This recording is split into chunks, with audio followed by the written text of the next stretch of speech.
Avant même cet attentat, il n'y a pas d'autre terme, commis contre Charlie Hebdo, nous avions décidé d'organiser un débat à partir du livre d'ailleurs de Tariq Ramadan, bonsoir, universitaire, professeur d'études islamiques à Oxford, un nouveau livre qui vient de sortir aux presses du Châtelet, ou qui va sortir d'ailleurs, L'islam et le réveil arabe. Nous avions prévu d'organiser un débat, ce que nous allons faire, entre Gilles William Goldnadel et vous-même, avocat, président fondateur d'Avocats sans frontières.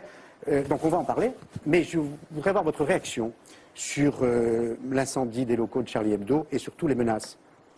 Bah écoutez, elles sont claires. Les menaces, il faut les condamner. L'incendie, il faut le condamner. Toute atteinte à la liberté d'expression, il faut la condamner, sans condition. Donc ça, je le dis et je le répète. En ayant deux débats. Un, c'est celui que vous posez, quelle attitude avoir. Et donc ceux qui ont fait ça ne représentent absolument pas les Français de confession musulmane. La majorité, la quasi-unanimité des Français de confession musulmane condamnent ce qui s'est fait contre le journal. Et donc que là, les propos doivent être clairs et entendus en France aujourd'hui. Maintenant, il y a un autre débat qui concerne le traitement et l'humour. Pour moi, c'est, je veux dire, je condamne ceci, puis ensuite je regarde Charlie Hebdo en face et je me dis que c'est un humour tout à fait discutable.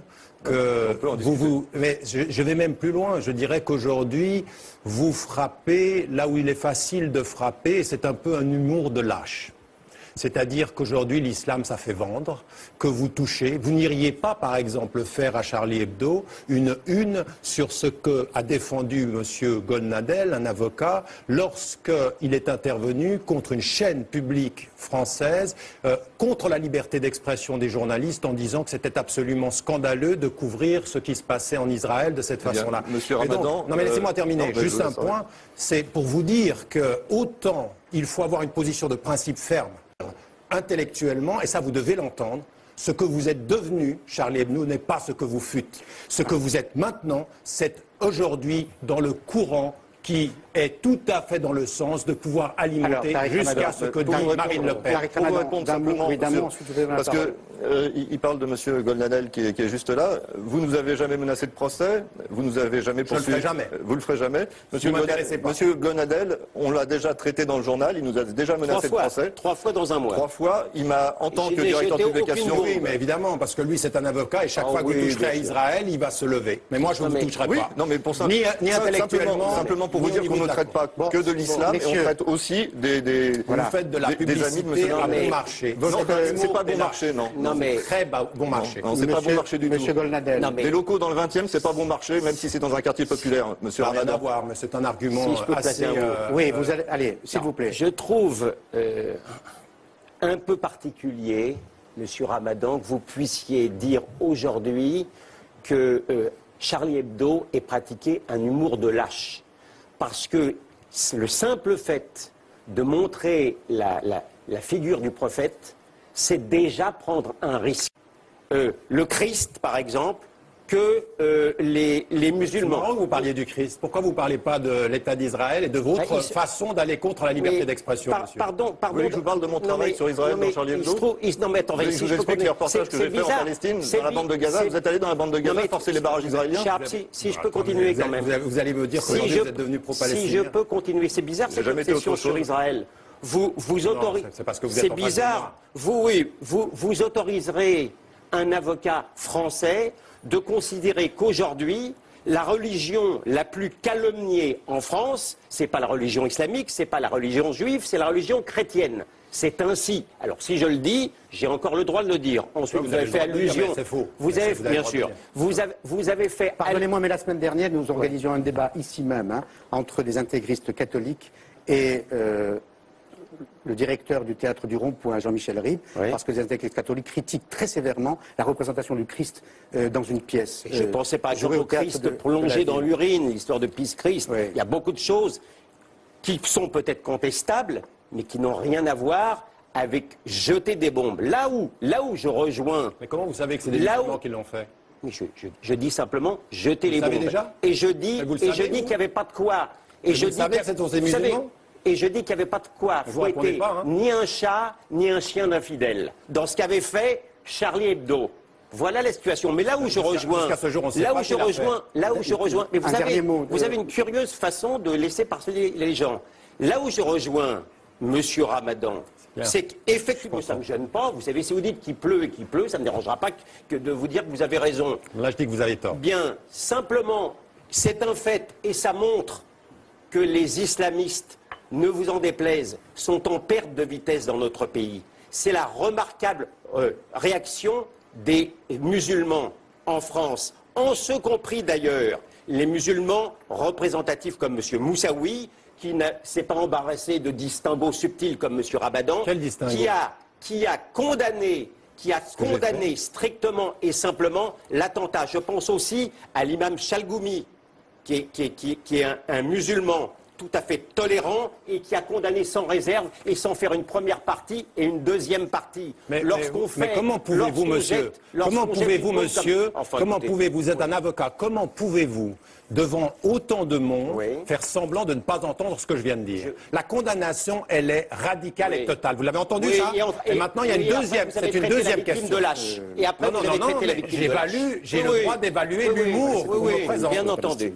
Donc il y a une condamnation. Tout le monde a entendu, puisque vous dites que tout le monde a entendu que vous avez traité Charlie Hebdo de lâche. Je peux préciser une chose à M. Ramadan qui connaît visiblement pas très bien Charlie Hebdo, ou uniquement quand et c'est vrai que j'ai été mis en cause 3 fois dans le même mois par Charlie Hebdo. J'apprécie modérément Charlie Hebdo, mais je me battrai jusqu'au bout pour que Charlie Hebdo, évidemment, puisse sortir toutes les semaines. Ça me paraît une évidence. Je suis vraiment désolé. Hein. Je ne pensais pas qu'après l'incendie, mercredi, le piratage du site, tout au long de cette semaine, plus les menaces de mort, vous soyez à ce point encerclés. Non, ça ne nous empêche pas d'avoir de bonnes relations. Ça n'a rien à voir. Ça n'a rien à voir. Simplement pour préciser à M. Ramadan qu'en 19 ans, ça fait 19 ans que je travaille à Charlie Hebdo, que Charlie Hebdo a été relancé, on a eu 14 procès avec l'extrême droite catholique. On a eu un procès avec l'islam.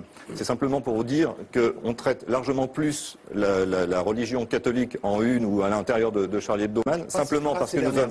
Pas ces dernières années. Mais si. Non. Mais on traite l'actualité. Nous sommes un journal d'actualité. Quand il y a une actualité sur l'islam, on traite de l'islam. Quand il y a une actualité sur n'importe quoi, on traite n'importe quoi. Quand on traite on est un journal d'actualité aussi. On est un journal d'humour et d'actualité. Alors, si vous le permettez, mais... Au fond, cette actualité illustre le propos et le thème du débat qu'on souhaitait organiser autour de votre livre, l'islam et le réveil arabe, qui sort le 9 novembre, où vous souhaitez vous-même que les démocraties occidentales ne s'approprient pas ces révolutions démocratiques dans le pays arabe. Vous souhaitez vous-même que l'islam, en quelque sorte, cohabite avec ces démocraties naissantes. Et vous souhaitez, là je vous cite, que l'islam puisse favoriser une démocratie nouvelle, y compris, je vous cite, la créativité artistique. Est-ce qu'on n'est pas au cœur du débat? Est-ce qu'il n'y a pas une contradiction dans votre propos à vouloir condamner la liberté d'expression, fût-elle contestable, d'un Charlie Hebdo, et à vouloir plaider pour la créativité artistique dans des pays musulmans démocratiques? Mais si j'avais un langage d'adolescent, je dirais, mais j'hallucine. J'hallucine. Vous avez entendu que je contestais la liberté d'expression de Charlie Hebdo. Je viens de vous dire 4 fois le contraire. Donc vous m'entendez pas là. Non, attendez. Vous imaginez une contradiction. J'ai dit, compris, hein. Vous avez compris. Je vous remercie de me... Non, alors si vous le permettez, moi j'ai pas du tout envie de polémiquer avec vous. Je suis dans une position de médiateur. Simplement, je fais l'exégèse de vos propos et de votre livre. Simplement, non. Vous faites l'exégèse de ce que je viens de dire et j'ai condamné le fait qu'on s'en prenne à la liberté d'expression. Dites ça au moins. Non, mais la façon dont vous regardez ou dont vous commentez le traitement de Mahomet, pardonnez-moi, vous condamnez une sorte de créativité artistique. Mais non, j'évalue que cet humour-là, pour moi, est un humour de lâche. C'est pas un humour drôle, c'est tout. Non, mais c'est pas une condamnation. Attendez, lâche, c'est un jugement très dur. Mais oui, parce que vous dites lâche, et pourquoi vous dites pas con? Vous pourriez dire qu'on a un humour de con. Parce qu'en général, les lâches sont parfois cons, oui, mais j'ai pas de problème.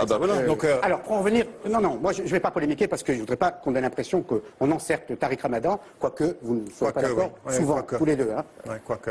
Prochaine intention, s'il vous plaît. Non, c'est pas un procès d'intention. Vous dites alors, sur votre livre, je vais vous poser la question tout simplement. Est-ce que l'islam tel que vous le concevez peut favoriser une démocratie telle qu'on la conçoit dans le monde, je n'ai pas dit occidentale. Non, mais même dans le monde occidental, j'ai aucun problème avec ça. La substance du livre est de dire cela. Et de dire que moi je me suis battu et je me bats, et ce que l'on voit aujourd'hui dans le monde musulman est tout à fait intéressant, des processus de démocratisation. Vous avez des populations qui ont envie de rester fidèles à des traditions, mais qui ont surtout envie que cessent les dictatures, que cesse la corruption, et qu'il y ait une véritable autonomisation. Ceci est à mon sens possible. Et non seulement c'est possible, mais les peuples sont en train, jeunes, moins jeunes et femmes, parce que les femmes sont très impliquées dans les processus de soulèvement, sont en train d'aujourd'hui de montrer qu'il est possible de rester musulman et de défendre les valeurs que nous chérissons. Et c'est ceci que je dis comme étant très important. Et la liberté artistique, ce que je dis, c'est que le monde arabe aujourd'hui est en crise pour deux raisons.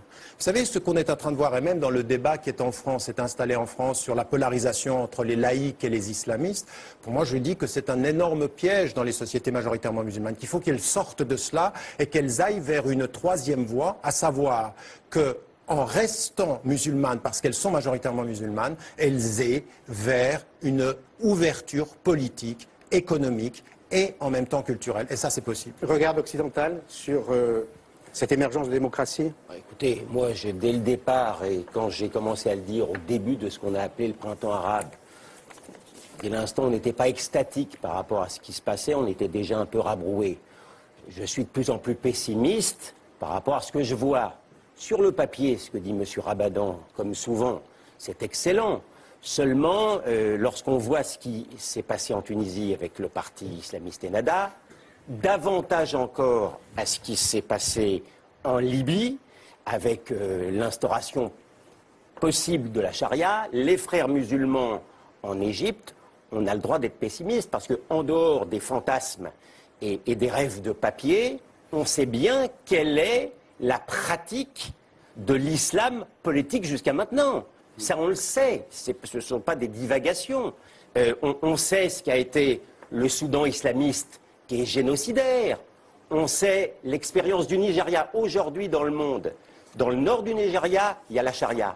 Il y a 63 personnes qui ont été assassinées aujourd'hui. Vous lisez le journal Le Monde, vous le voyez. 63 personnes par des islamistes. Le Hamas, qui est l'émanation plus ou moins des frères musulmans à Gaza, dès l'instant où il a eu une structure à Gaza, c'était la fin de la liberté pour les femmes.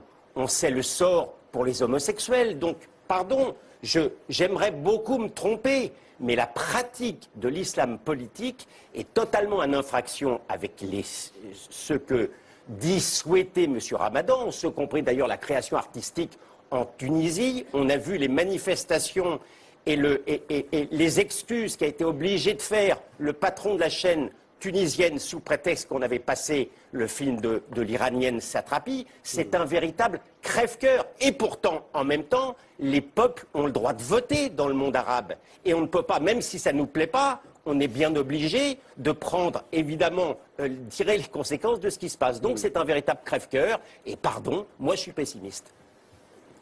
Moi, je me suis engueulé avec ce monsieur sur des plateaux de télé parce que j'étais pas d'accord et j'étais optimiste. Bon, voilà. Ben, moi, ce que j'aimerais dire par rapport à ça, je pense qu'il y a un certain nombre de questions qu'il ne faut pas éviter. C'est-à-dire que l'islam politique, d'abord, n'est pas mort aujourd'hui.